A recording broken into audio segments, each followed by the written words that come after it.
Hello, and welcome to the Steps to Happiness show on Soulivity TV. I'm your host, Teresa Greco, happiness coach, author, editor, writer, educator, and Reiki master. Are you ready to feel the love, peace, and happiness that exists within you? Then the Steps to Happiness show is for you. On my show, my guests and I explore the latest physical, mental, emotional, and spiritual well-being practices that can help you to realign with the happiness within you. The happiness principle for today's show is happiness is giving. Caring about others and ourselves is an essential key to our happiness. The emotions felt in giving and receiving are reciprocal. When we give to others, we also receive so much in return.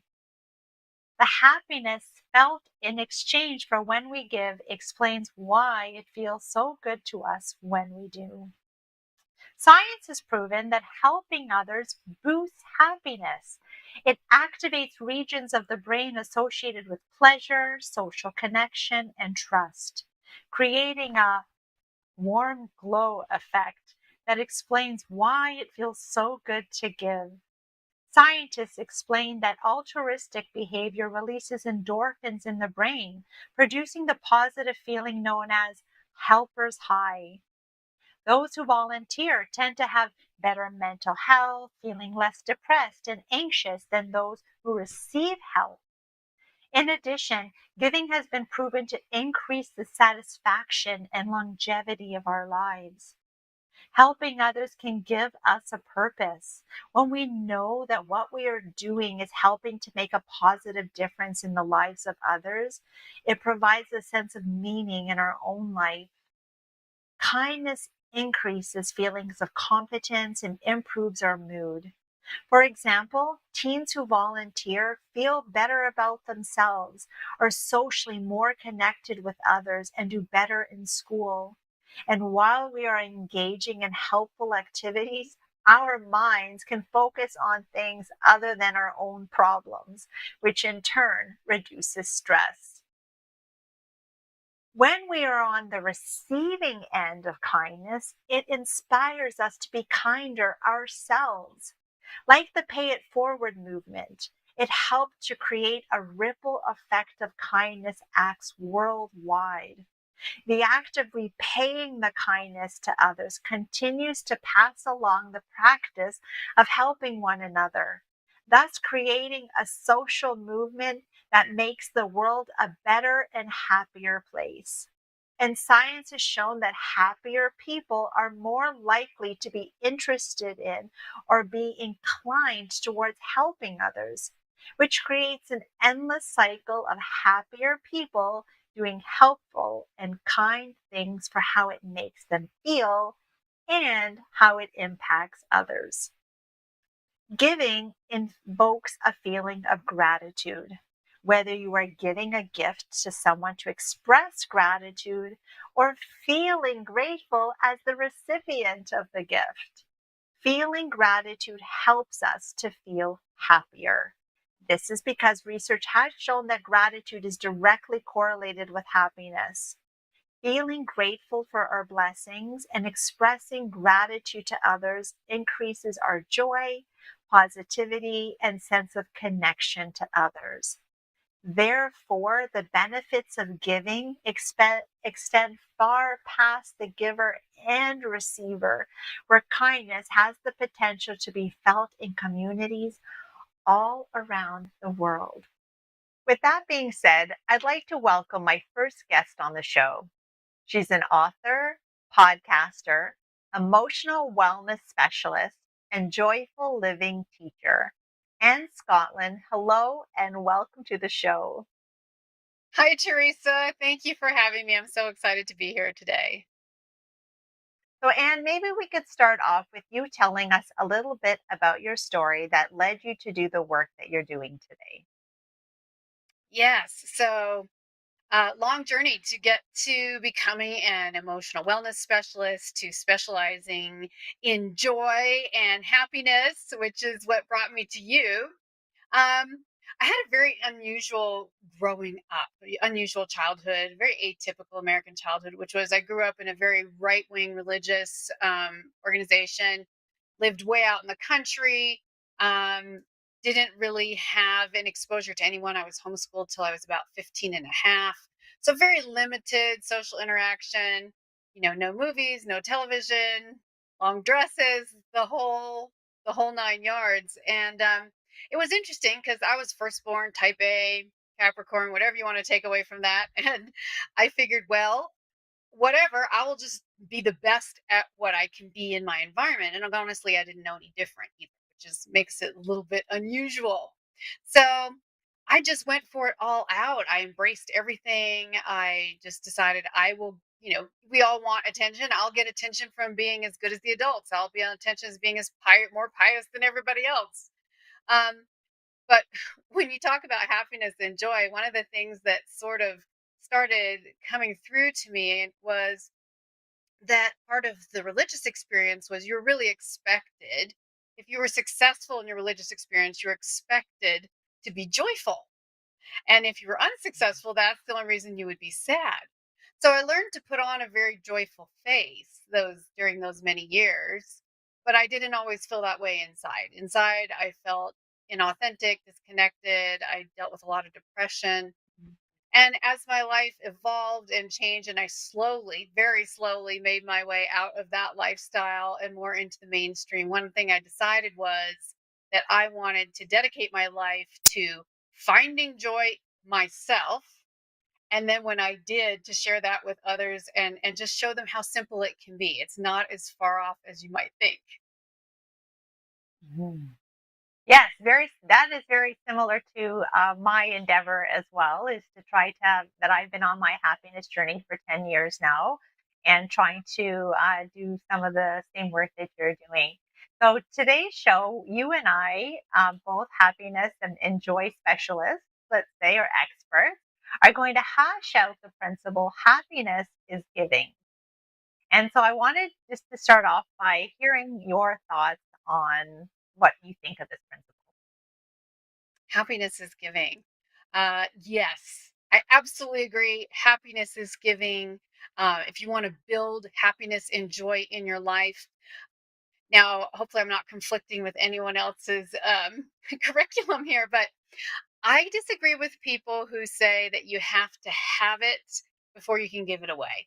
I have seen in my life and in the lives of a lot of people I've worked with that you can even be low on happiness. You can be running low on happiness. You're not just blissed out, right? And Mhm. you're really bummed out, you're depressed, you're low, and you're like, well, how can I give it away? I don't even have it. Well, I find that if you manufacture some and share it, that it really comes back to you. So when you're having a bad day, the last thing we feel like doing, but what's not that hard to do, is to do something nice for someone else who might be having a bad day, or encourage someone else who just needs a phone call or a Zoom call, or just lend a helping hand to a stranger at the grocery store, anything. When you share that little bit of happiness, when you share it, it comes back to you. I say joy is a boomerang and it just comes back. Mhm. The more you give, the more you get. Now, not everyone is going to be happy to receive what you're giving, but most people will.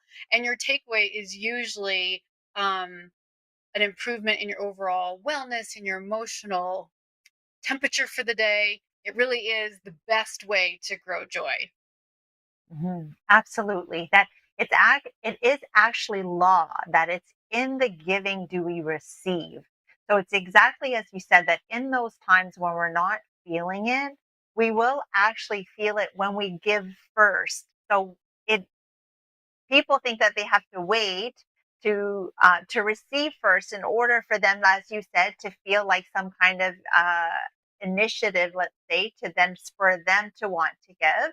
But it doesn't work like that. That it works in that we have to do the giving first and then we'll receive. So yes, it's important that we kind of muster up whatever feelings or courage or whatnot in order for us to give of ourselves first. And then it's in that process that we end up receiving. It's true. Absolutely, I also, absolutely. I also loved what you said about that boomerang. That's a really great, I guess, ideology to think about or metaphor to look at giving. Yeah, it is, it and I just love it that you don't have to be in a perfect place to do this. And how I started learning this, I've traveled to over 40 countries and talked and interacted with people from all walks of life. I've done do humanitarian work and other things as well. And I just noticed that no matter what, when someone is happy or laughing and engaging with you, it doesn't matter their circumstances, it's still contagious. It still makes you smile and laugh. It still makes you respond in the same way. So it really has so much less to do with what you have or what your job is or who your significant other is or if you have the latest car or any of those things that we've been kind of Mhm. traditionally programmed is sort of the byproduct of happiness, and realize that it's something deeper, it's something that connects us all as human beings. It's really a birthright that we were all born with. We're born with joy, and when we connect to that instead of obsessing about all our differences, we can still be different. That's beautiful. That's the way we are made. But when you connect to those similarities, you can really raise the level of joy and happiness in your environment and in your world when you commit to that and focus on that instead of what makes us all different, what we have to fight about. Yes, yes. And that also comes with an understanding that the universe is abundant. That when we give is we have that belief in abundance versus this belief in scarcity. That if I'm going to give you what we're conditioned to think is that if I give you $20, that I'm now out $20. But if we give from the understanding that there's abundance, when I give $20 to you, I know that the universe is actually going to bring me that, let's say, and it doesn't necessarily work where it's $20 and $20, or it could be that I've given to you in one form, but that the universe is then going to provide for you in the form that you need. And so that's where we can believe in the idea of abundance, to say that if I'm going to give you $20, I know that it's law that the universe is going to give it back to me in whatever form I need, and tenfold. It's not even like in equal quantity, let's say, that if I give it to you in 20, I could receive, let's say, it in 40. So there isn't ever any loss, ever. There's never any loss, that in giving to others, it never means that there's less for us.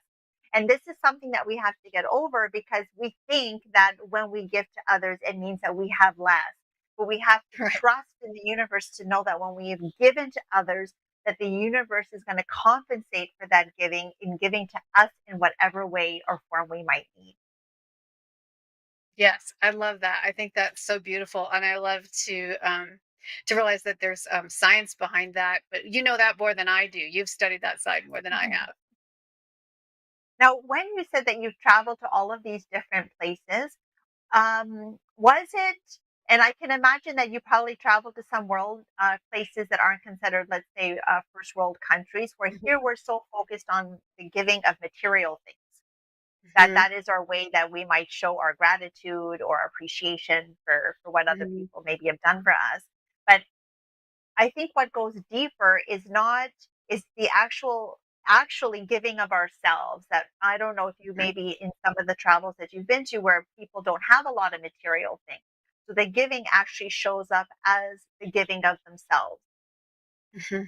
Yes, no, it absolutely does. And so many countries have rich pockets and poor pockets, but some of the countries where I've traveled out in the rural areas, places like Eastern Turkey or Egypt or Morocco, where people are literally still tilling the fields with animals and very much living hand to mouth.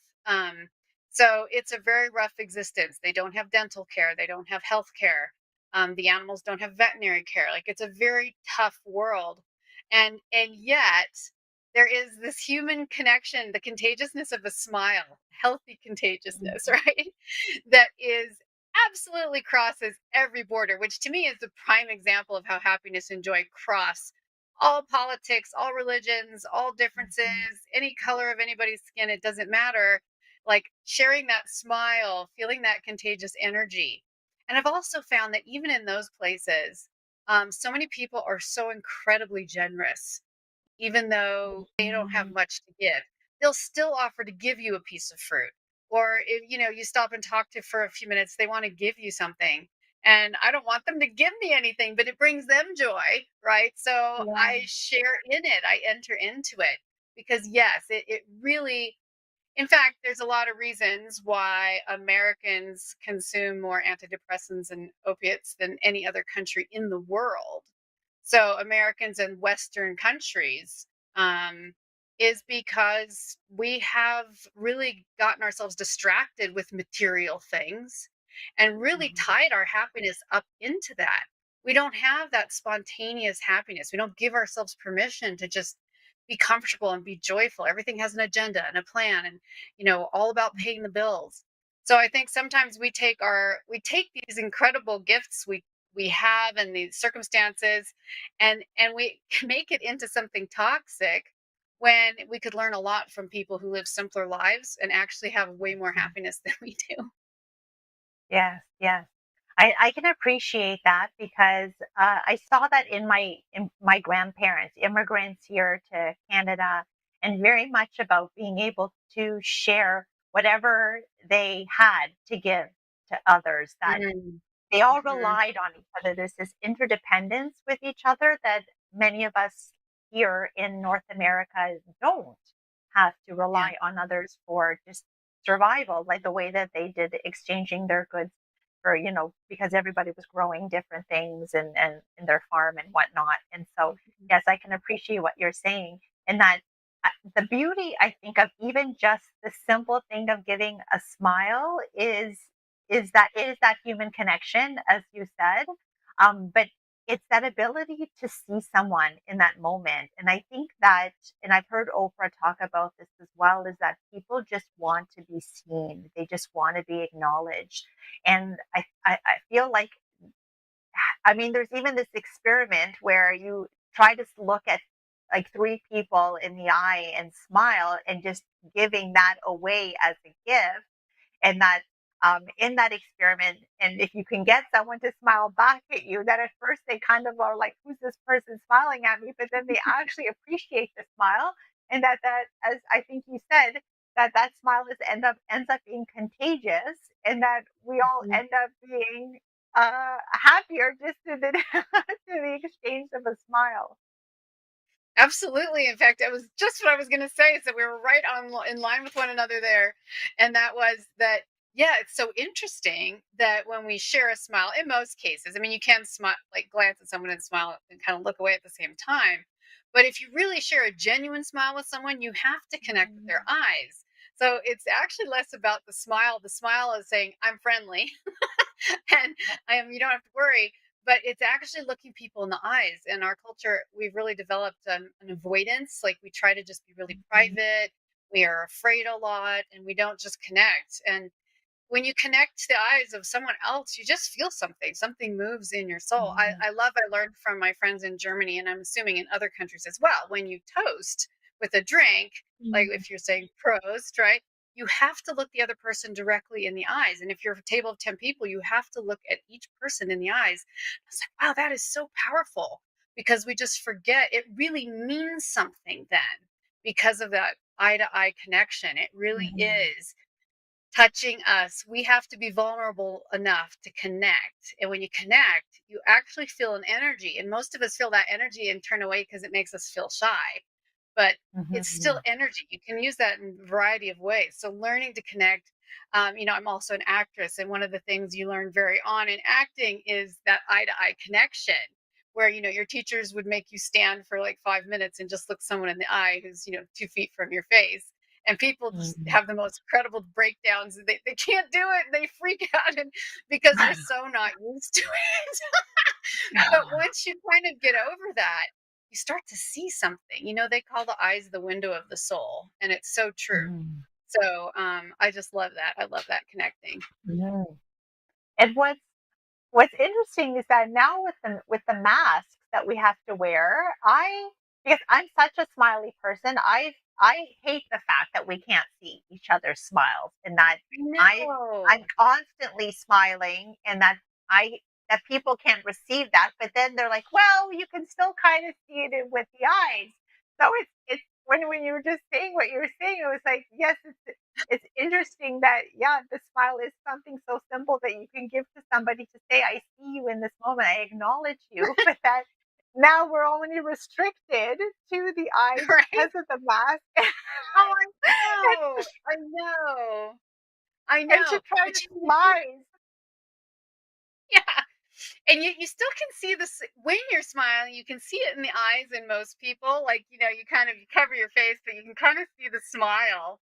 And Yeah. I say we use it as a challenge to, since we can't smile as much, to smile, but use it as an opportunity to see people, to look in their Mhm. eyes, and we have other body language too. We remember like how you're open or your arms crossed or your hands by your sides.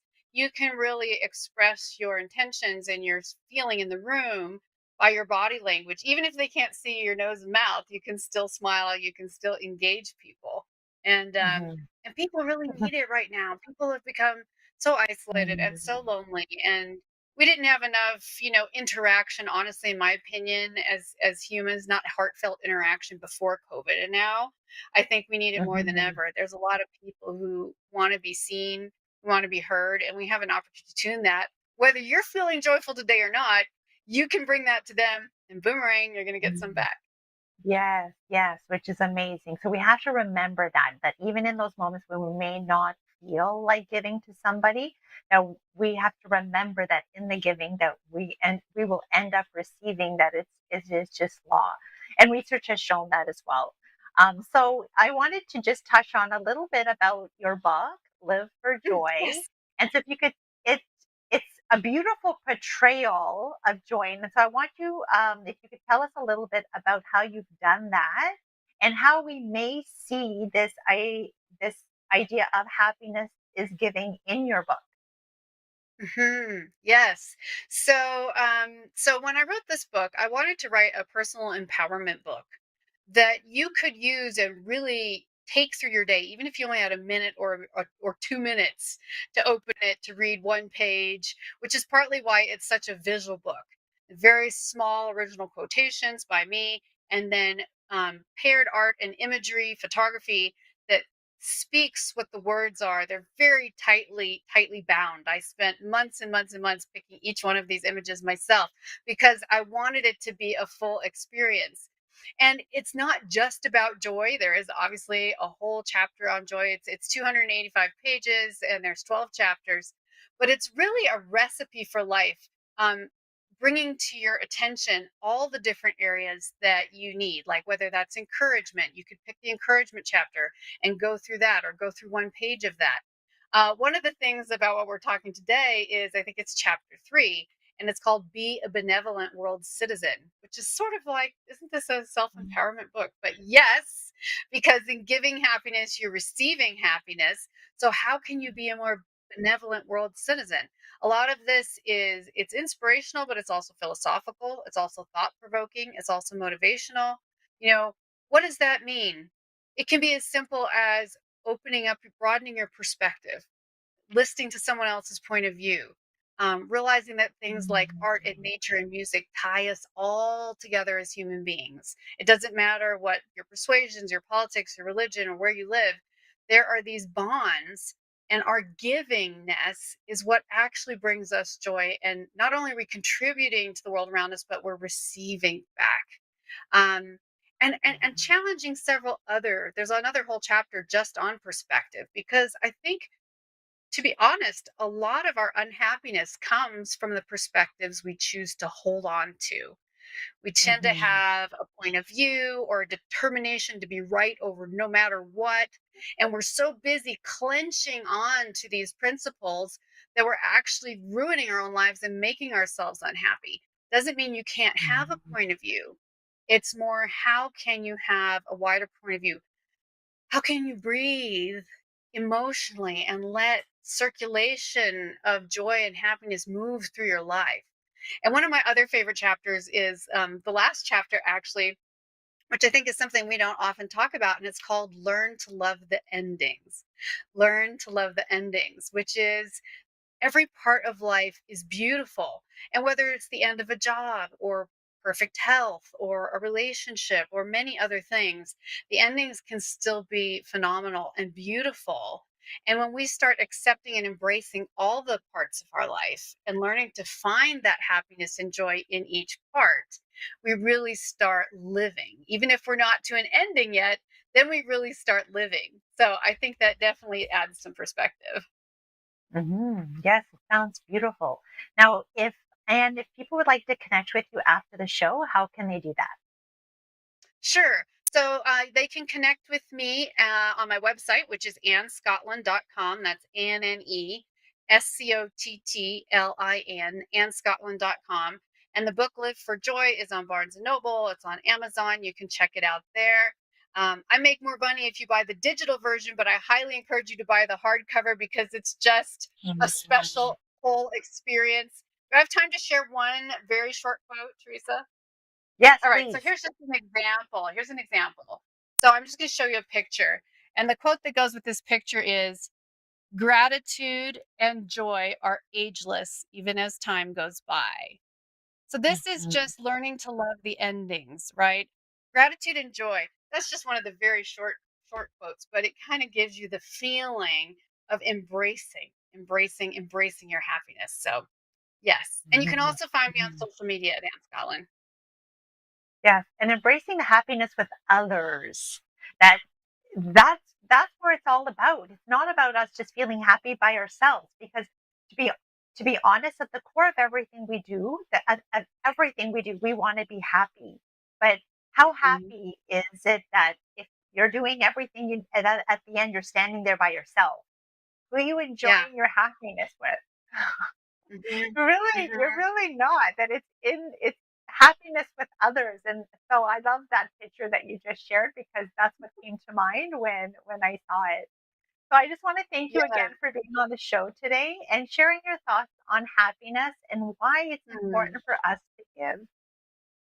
Well, thank you so much for having me, and thank you for the tremendous work you do, Teresa. I'm so glad that we found each other, and I look forward to talking to you Mhm. again soon. Thank you.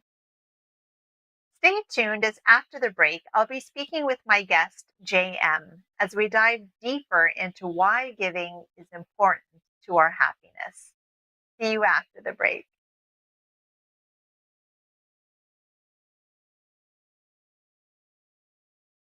6 years ago, when I started Soulivity, my vision was to support everyone in improving their life through the discovery of their passion and purpose so they could become the best version of themselves, to battle fear and ignorance, and create a better world today.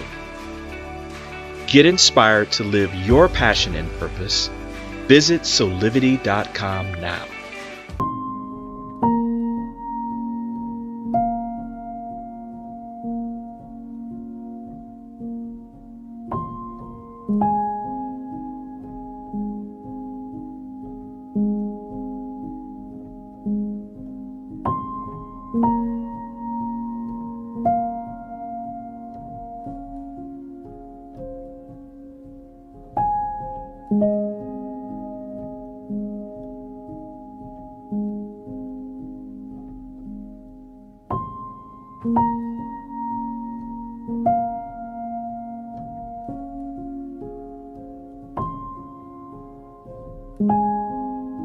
can find all the Satonic products at our Go shop on Soulivity at go.soulivity.com now. Shop for beauty products, skincare, hair care. It is all there at the Go shop. Go shop Soulivity. Thank you for tuning in to Beauty and Gratitude with D'Angelo Thompson. That's me. We're going to focus on beauty from the inside out and gratitude being the cornerstone of your life. I will have amazing guests from all walks of life, from wellness experts to beauty, tech, fashion, you name it, they will be here. And we have amazing names coming up in the near future. So tune in every 2 weeks, 8 p.m. Eastern Standard Time on Soulivity TV or Soulivity Magazine. Thank each of you for watching, and focus on life, focus on gratitude. Thank you. Soulivity Magazine and Beyond Words Publishing want to remind you about the importance of continuing to follow public health guidelines to protect yourself, your loved ones, and your community. Please continue to wear a mask, wash your hands, and watch your distance. Please visit these sites for further information about how to stay safe from COVID-19 into the new year. Remember, love protects us. We work so hard sometimes. Isn't it time for a break? Take a walk or enjoy nature, or maybe a leap or a ride, or even a dip. Spending time with a friend, or some time alone.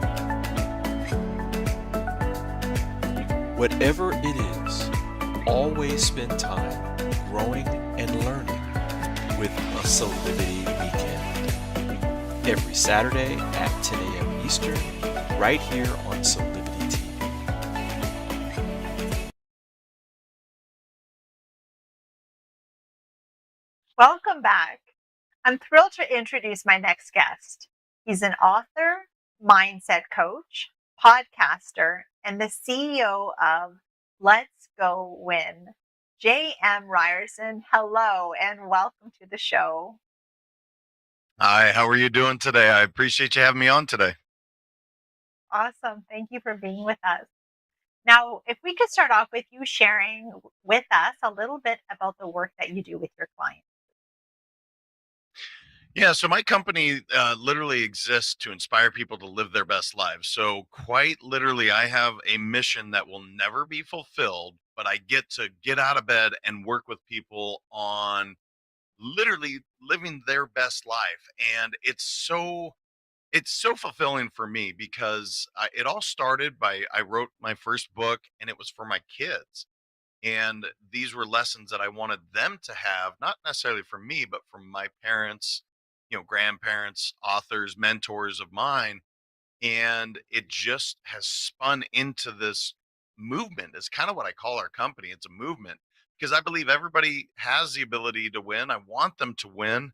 And it's literally just setting yourself up to do it every single day. So, Teresa, I'm blessed. I mean, every single day I get to deal with people's dreams, aspirations, some of their challenges, and we get to find ways to overcome those challenges so that they can live their very best life. So it's pretty awesome.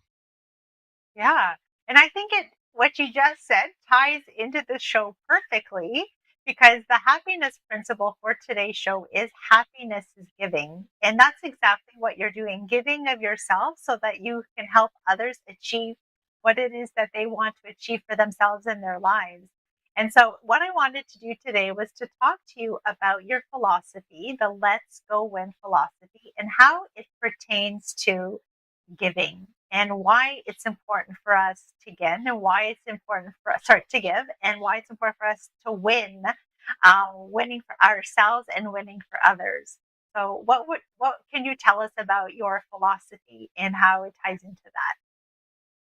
Well, specifically with giving, there's a saying that I heard a long time ago, and it's called "givers gain," and that has stuck with me forever. Where it's like you shouldn't give in order to gain. That's not the reason that you should do it. But every time that you do give, you receive so much more, in my opinion.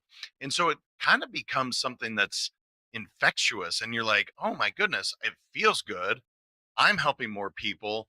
And so, specific with Let's Go Win, that we uh, donate back X% of everything made to charity. Now, that's by design because A, I want my kids to see that. That's a part of what we do.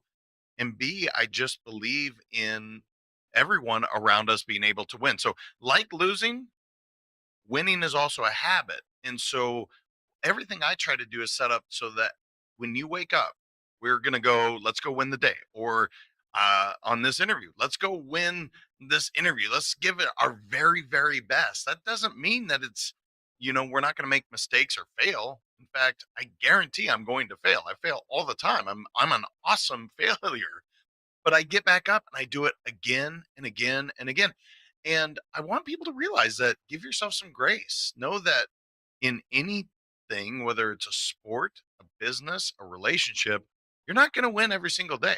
That's not possible. I don't know anyone that's ever gone undefeated, but you do have the ability to set yourself up to win every single day. And so that's what the second book was all about is I wanted them to any of my clients or anybody that I influence to have tools at their disposal to get up and win the day, or let's go win at a relationship, or whatever you're trying to win at. I just want you to have tools so that you can perform at your very best, which then allows us to give back and give to others even more so than if we were struggling or not living our best lives. Now, I from what I remember about our conversation, this you're very much of a sports guy as well. Now, in the arena of sports, though, there is that one team has to win and one team has to lose, and that your there is in that sense of competition that you're you want to win and you want the other people to lose. But you have done something with your philosophy where you've kind of I don't know if you flipped a little bit or you've kind of tweaked it a little bit so that there's an understanding that in that when we win, everybody wins, or when they win, everybody wins. So what was that again? Yeah, it's just I believe that it's something that whether it's a habit, it's infectious. When people are winning, everyone around them has the ability to win. So you're right. In sports, traditionally, somebody wins, somebody loses. Now, it's also kind of how you look at it. It's like if I lose, some of my best learning moments happened in a loss. So let's say, for instance, in a relationship, I let's say the relationship didn't succeed and we're no longer together. What did I learn from that relationship so that I can be better in the next one? That's kind of the idea. But to your point specifically, I believe that when if Teresa's winning, then the people she's going to be affecting and influence, they're going to be winning, and it becomes this movement where everybody has the ability to win. And again, it's not about chalking up wins or losses every single day. It's just setting yourself up to do so. And so it anybody that's ever won anything, it's a good feeling and you want more of it. And so if we can get all of our neighbors around us to win. And I did it the other day with my neighbors for a business club. It was very easy. I was like, "Look, guys, I just want to support all of my neighbors in any way I can. So tell me what you do for a living and how can I support you? Because if my neighbors are winning, then more than likely I'm winning." And so the whole idea is just surrounding yourself with people with that same ideology that are looking to get better, to win, and to ultimately live their best lives.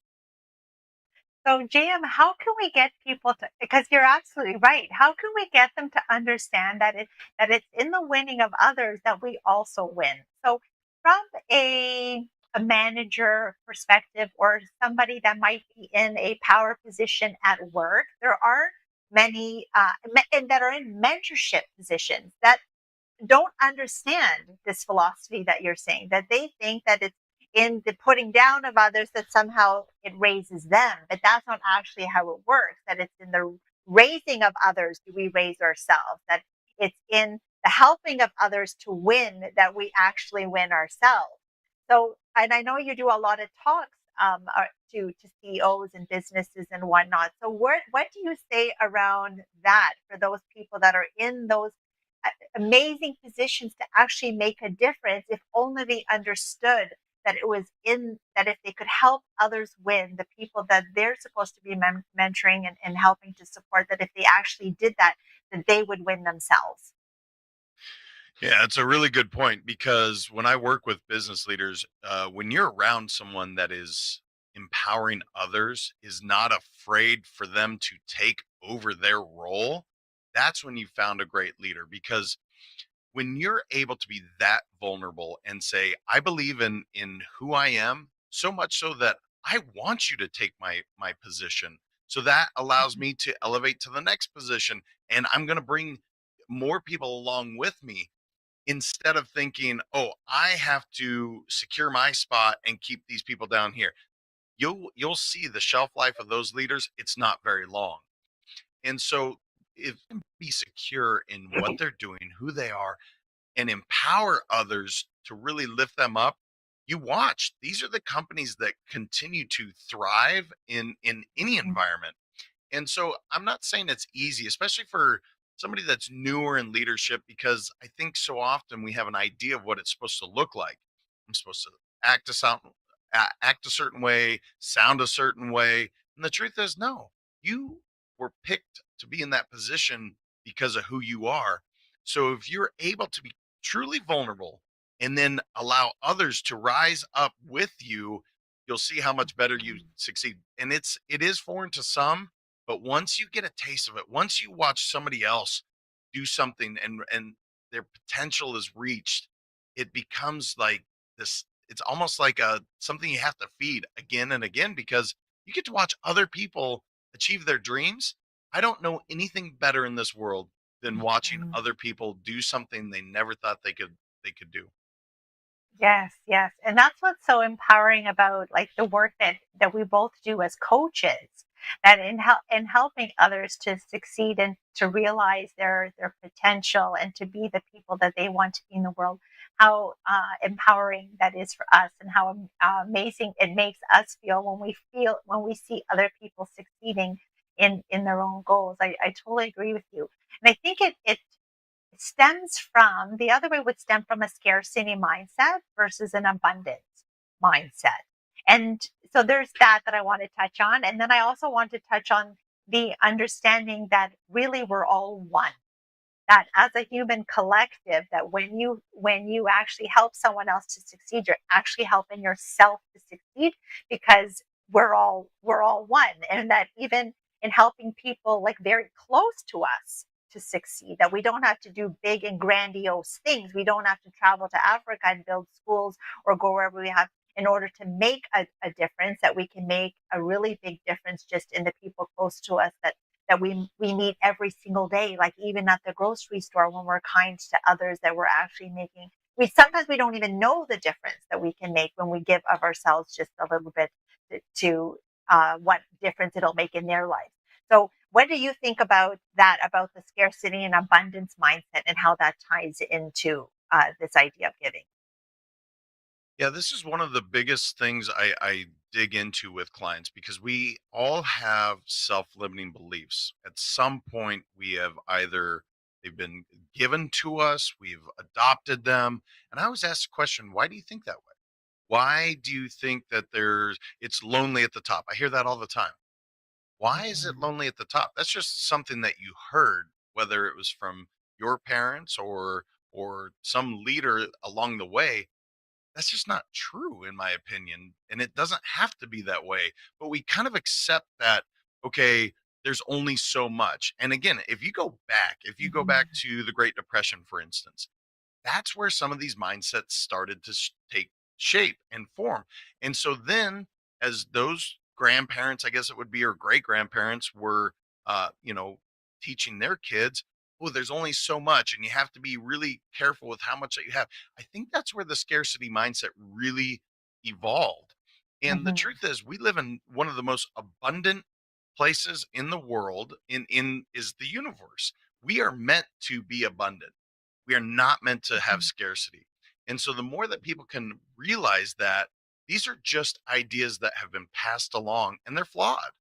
There is no Mhm. reason that it's lonely at the top. In fact, when you get at whatever the top is, if you're bringing people along with you, it's not lonely at all. In fact, it's awesome. And so the whole abundance and the scarcity thing, it is fascinating to really dig into people to say, why do you think that way? Well, and then you'll hear the history of where it came from. And you say, well, is that Mhm. your truth or is that the people that taught you truth? And what you realize is typically something that's adopted, Mhm. some hardwires that were put into you at a very young age, and you can change those. That's the great news is that if you have a scarcity mindset now, you can change it. You do have that choice to choose different, to choose abundance. And so it's something that I love working on, Teresa. It's one of my favorite things to talk about is Mhm. abundance. And it's Mhm. part of my mantra I say every single day. Mhm. Because I think it is at the basis of whether you choose to give or not. Because if you know that you are giving because you're going to receive way more in abundance. So as soon as we started this interview, you said that, and I was like, yes, that if you want that when you give, it's law that you are going to receive that and so much more. That it's and I was saying this with my guest just before you that if you're giving $20, you think that you're out $20 because you don't understand that the universe is actually going to compensate you with $40 and not even 40 because you get it in whatever form that you need, but just to say that you're going to get it plus some. And so if there was this belief that like in the universe that everyone is always going to get what they need, that when you give, it never means less for you. This is the problem that people think that when I give, it means less for me. That if I help you in your business, if I help you get clients, if I help you get customers, then it means less customers for me. But it actually doesn't. That it means that if we are, again, if we understand and we have an abundant mindset, we know that me helping you to achieve your goals, that the universe is going to provide for me in whatever way that I need. Yeah, and what's so interesting is often people are not challenged with giving; it's the receiving part. Now, here's where Mm. people can mess it up. If you're unable to receive, you are screwing the whole energy up of the universe. You have to be able to give and then also be open to receive. And that's something that for me, again, we talk hardwires. I had to learn that myself because I had adopted hardwires, especially around money. I remember when I first made seven figures and thinking like, "Oh, that's awesome." I felt horrible. I felt like I didn't deserve it. I felt all these emotions, but the truth is it's just more that I could give and create other things and opportunities for people.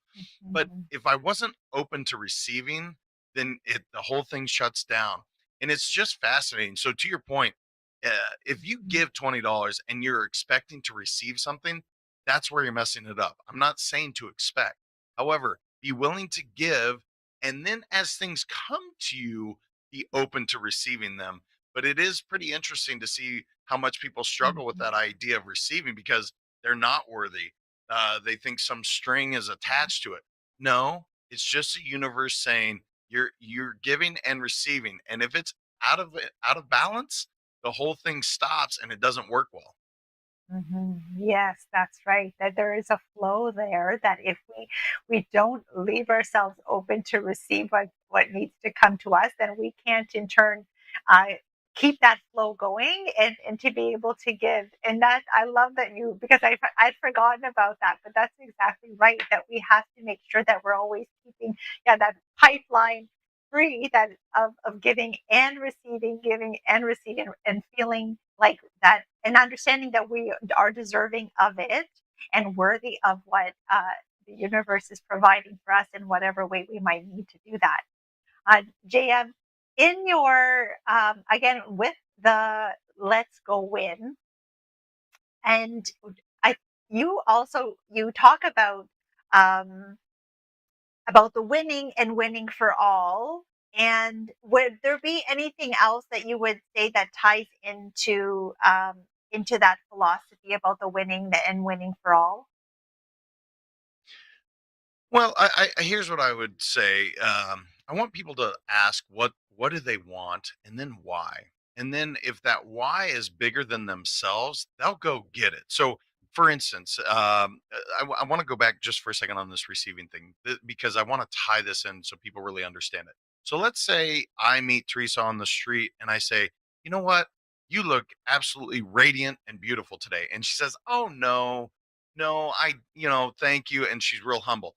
If you do that, you're actually discounting what I'm saying to you. So I'm trying to give a compliment. It's how I felt, and I was vulnerable enough to say it to this person. And if they discount that, now they're actually being extremely selfish. So when it comes to this whole philosophy of let's go win and the movement, as I call it, it's all that idea. It's being, and I started the first chapter of the book is being vulnerable because I love when I can see somebody be their authentic self. When they truly are able to show up in the world and they are not worried if they have to look or sound or put on a mask is what I call it, because that masks are meant for parties. They are not meant for everyday life. Mhm. You are supposed to be your authentic self. You are literally supposed to walk through this world truly as you are and be embraced in who you are instead of pretending and spending all the energy on trying to look a certain way that's not you. So when it comes to let's go win, that's one of the biggest things we work on with clients or anyone I influence is I want you to know who you are, know that it's good, it's great, and show the world, and it just becomes easier. It's less energy that you have to spend. People will receive you better than if you're trying to look a certain way. So I hope that makes sense to your question, but being Yeah. truly yourself and being able to show up that way, if you ever experience that, you know how freeing that is. Well, imagine doing that every single day in every moment of the day. If you could just be you, how easy is that? And so that's what's remarkable when you can see somebody's light shine through and they're smiling. And again, they are radiant, they are beautiful. That's their true authentic self. That's not, you know, how they look on the outside. You see it coming from the inside. And so that's really what we work on with Let's Go In. And here's what's interesting. When I work with clients, something that has happened with my single clients within less than a year, and typically it's within like 90 days, they find the love of their life. And it's fascinating. I had to go back and look at all my clients, say, I like to review what I did with them. And I found this trend. I was like, holy cow, I didn't mean to work on the relationship. That wasn't why they hired me. They hired me for typically professional reasons, but then their relationship with their child was better. Or again, if they're single, they found the love of their life. I can't tell you how many more weddings I'm having to attend now. And I was like, I thought those days were gone. I'm 43 now. No, that was like during my 30s, that I was going to all these weddings. It's shifted because their true authentic self is able to come out and they find that other person, that soulmate, that they were maybe didn't realize they were looking for. So anyway, I hope that answers your question, but it's so much fun to work with people on it. JM, thank you so much for being on the show today. If people would like to connect with you, how can they do that? Oh, thank you. I appreciate that. Let'sgowin.com is my website. There's free, worksheets there. There's the blogs. Let's Go Win 365 on any of the social media platforms.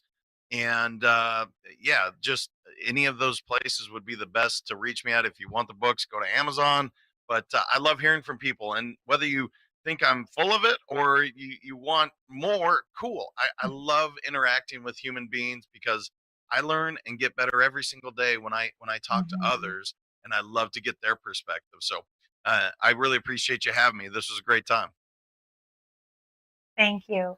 And I just want to tell you how much I appreciate all of your insight around your Let's Go Win philosophy and why it's important for us to give of ourselves because it really gives to us in so many amazing ways. Well, I appreciate you saying that, and thank you for having me on. We had a great conversation off air as well, and I love what you're doing. Keep up the great work. You're helping so many people, and it's remarkable. And I love watching it.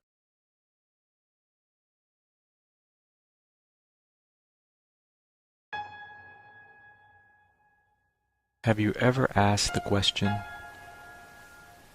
if I was to be anything, what would I be? Regardless of money, regardless of status, beyond popularity and fame. Living your passion, feeling your life has purpose. Soulivity is a space to nurture that which lives in all of us. A place where work can become play, and doing what we love creates the dreams of a lifetime.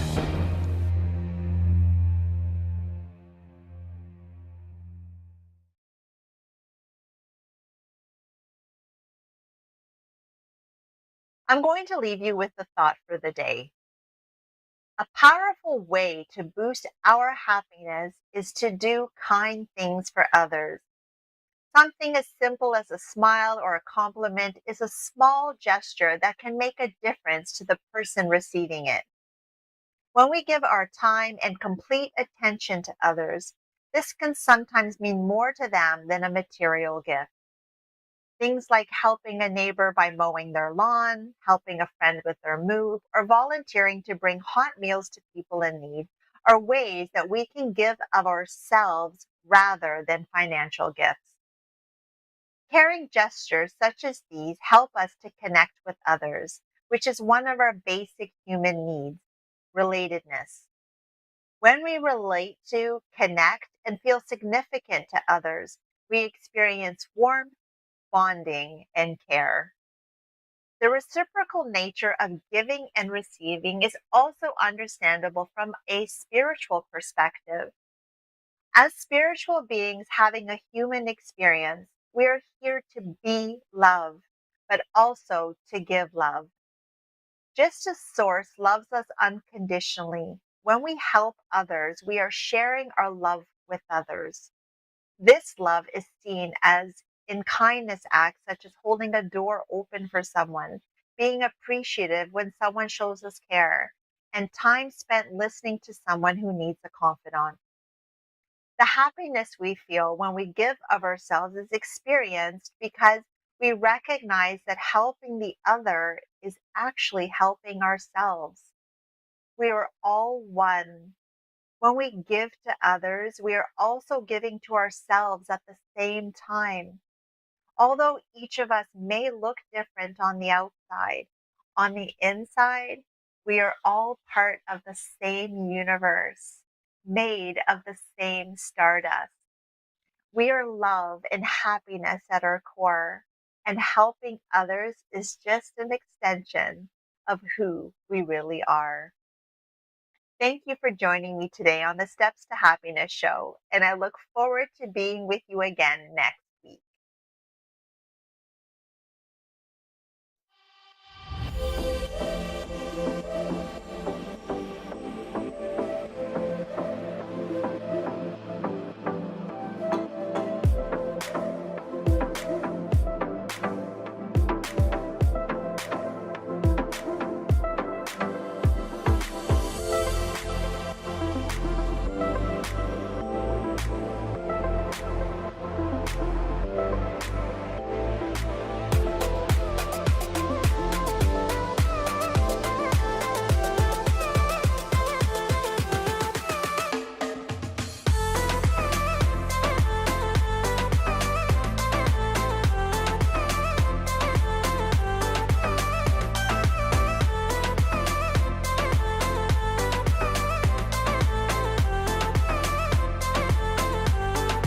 To connect with Teresa Greco after the show for coaching, workshops, and speaking engagements, you can visit her website at teresagreco.ca or by email at stepstotruehappiness@gmail.com or follow her on Instagram at TeresaGreco_Steps to Happiness or on Facebook at Steps to True Happiness with Teresa Greco.